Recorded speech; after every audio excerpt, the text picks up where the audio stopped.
गिबियाव नोंथांमोननि सिगांखौ बरायग्रोबाय दिनैहाय दावलिगुरि प्राइमारिनिफ्राय साउथ जामगुरि होननाय गामिनि साउथ खुंगुरि खोला खुंगुरि होननानै बुङो बिथांमोना गामि हलैनो दिनैहाय गावबुराजों लोगोसे बयबो जोंनि फुराना बिपिएफनि कर्मिजोबमोन बिथांमोना आंजोंनो सिगांनिफ्रायनो मावबाय थाग्राखामोन बिथांमोना दिनैहाय फैनानै आंजों जयनिं जाफैबाय दा बिसोरखौ आं बरायनानै लाबाय दा लासै लासैनो आं बनगाव समस्थियाव नुहुरगासिनो दं लासै लासैनो बयबो बिजेपिआव हाबनो थाखाय गले गले रायज्लायगासिनो दं लासै लासै आं मोनजोबगोन आसा खालामदों निस्सय इसिबां फुराना जोंनि बिपिएफनि वार्कारफोर सापर्टारफोर बिथांमोना आंजोंनो फैगोन होननानै आंहा आसा दं आरो मिजिं थिदों निस्सय फैगोन दासिमबो आंजों गोबां मानसिया रायज्लायगासिनो दं रायज्लायबाय थागोन लागातार आं जयनिं लालांबाय थागोन इलेक्सनसिम जेब्लानाखि इलेक्सन जाया बिसिम आं लाबाय थागोन दिनैहाय बिदि मानसि हिसाबैथ' नङा न'खर हिसाबै दिनैहाय 20 न'खर फैदों 29 न'खर हिसाबै बिसोर साफा साफा फैदों दिनैहाय दा बिथांमोनखौ आं गोजोनदों 29 न'खर फैबाय माने बे खोला खुंगुरियाव माने गैला होननानै सोरबा थानो हागौ गासिबो मानसियाथ' आंखौ मोजां मोनजोबा मोनसे पार्टिखौ बा बिजेपिखौबो मोजां मोनजोबा बयहाबो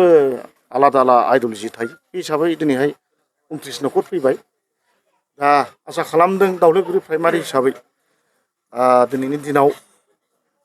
बांसिन जिखि पार्टियानो थाया मानो गासिबो बिजेपिआव फैखाजोबगोन आरो फैबायबो देरहानाय खाथां दावलिगुरि प्राइमारि हिसाबै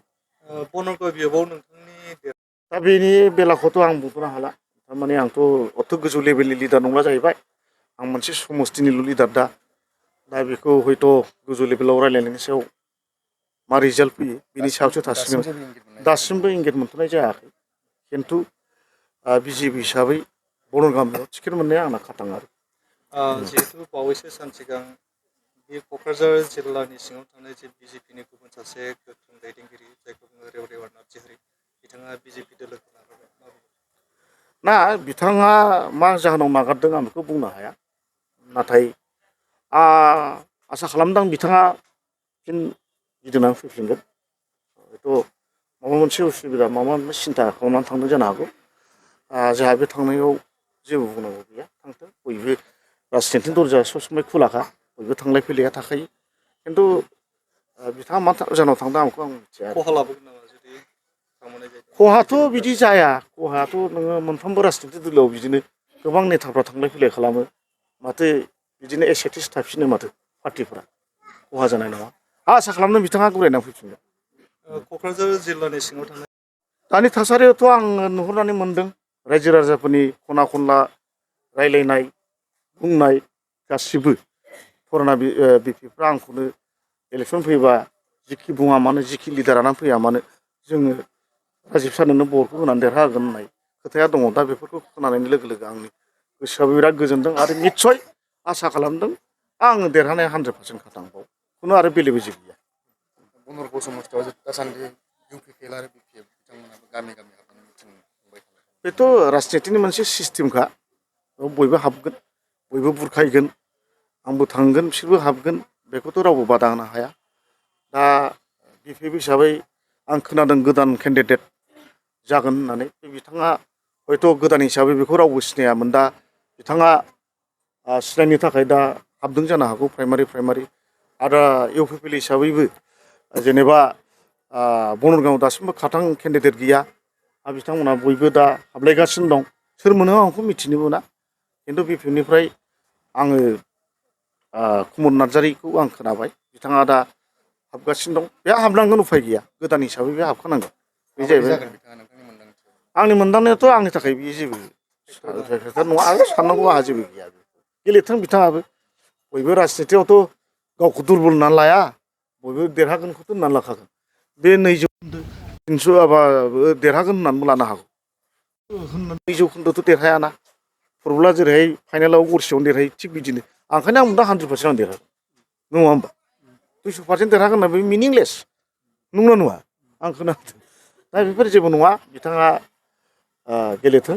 दा बिपिएफनिफ्राय बेखौ सायख'दों होननाय खोनादों बिथाङा सिगाङाव राजखान्थियाव ओंखारनांगौ बिथाङा ओंखाराखैमोन बिथाङा साख्रि मावदों आंनि मिथिनायाव बिथाङा साख्रि मावदों दा रिटायार जाबाय भिडिअ होननाय खोनादों भिडिअ सिनायखायो आङो गोदोनिफ्रायनो दानिल' खोथा नङा गोदोनिफ्रायनो जों सिना जानाखा थांलाय फैलायबो बिथांमोनजों दंलायो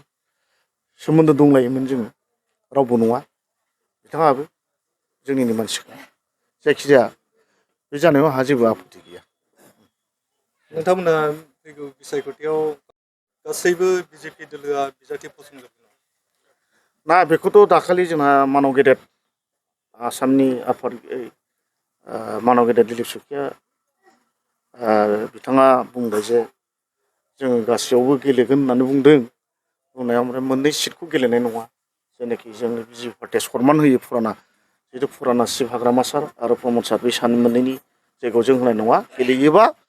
जोङो 38थाखौ गेलेगोन होननानै बुंदों नाथाय बे बुंदों बेथ' राजनितिनि खोथासो जाहैबाय माब्ला मा सोलायो फात्ता मोना दिनैसिमबो बेखौ आं बारा बुंथ'नो हानाय नंला थारमाने बिथांमोनासो डिसिसन खालामगोन आरो दा गोबाव दंबावो हिसाबै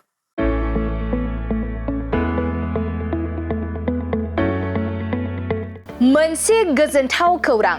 बर' सावथुन नायनो मोजां मोनग्रा रायजो राजाफोरनि थाखाय मोनसे गोजोनथाव खौरां खम बेसेननि गेजेरजोंनो नोंथाङा नायनो हागोन बर'नि गासै गोजाम गोदान सावथुनफोरखौ बर' सावथुन नायनो थाखाय ओंखारदों मोनसे आंगो स्ट्रिम एप बे आंगो स्ट्रिम एपखौ नोंथाङा नोंथांनि मबाइलाव डाउनल'ड खालामनानै खम बेसेनावनो बर'नि गोजाम गोदान गासै सावथुनफोरखौनो नायनो हागोन लोगोसे फैबाय थानाय समावबो बड' वेब सिरिज डकुमेन्ट्रिज बायदिफोरखौबो नोंथाङा बे आंगो स्ट्रिम एपनि गेजेरजोंनो नुनो मोनगोन बेनि अनगायैबो बर' सावथुननि दिहुनगिरिफोराबो बे आंगो स्ट्रिम एपआव गाव गावनि सावथुनखौ आपल'ड होनो थाखाय खौरां लाहरनो हागोन आरो जाय बिथांमोननि सावथुनफोरा इउटुबाव पाब्लिश जायाखै बिथांमोनाबो बे एपआव आपल'ड होनो थाखाय खौरां लाहरनो हागोन बेनिखायनो बर' सावथुननि दिहुनगिरि बिथांमोनहा गाव गावनि सावथुनखौ बे आंगो स्ट्रिम एपआव आपल'ड होनो गोसो दंब्ला नैबे 7086320938 जानबुं नम्बराव खौरां लाहरनो हागोन